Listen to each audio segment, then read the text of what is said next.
29 anyos na sumunod sa yapak ng kanyang ina, ama at dalawang kapatid.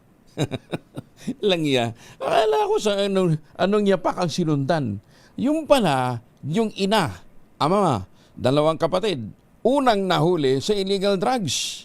Yung 29 anyos na anak, arestado rin sa drug bypass operation nitong Semana Santa sa Orani, Bataan. Detalye na balita mula kay Danny Kumilang, RH37. Danny, good morning. Timbog sa ikinasan drug bypass operation ang isang tulak ng droga sa Barangay Tugatog, Orani, Bataan. Ang operasyon ay pinamunuan ni Police Lieutenant Ronnie Luna sa pangangasiwa ni Police Major Patrick Carlo Balcanao. Nakumpiska sa sospek ang tinatayang 11 gramo ng shabu na nagkakalagay ito sa higit sa 74,000 piso, mark money, cellphone na gamit sa transaksyon at 22 caliber na baril na may 6 na bala. Inamin ng sospek na isang pamilya na silang sunod na napaghuhuli kamakailan sa pagbebenta ng illegal na droga.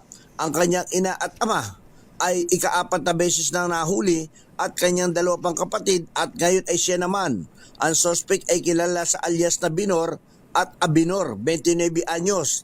Sa update report ng Orani MPS, ang suspect habang nakakulong nitong Semana Santa ay binabaan naman ng warrant of arrest sa kaso namang anti-carnapping.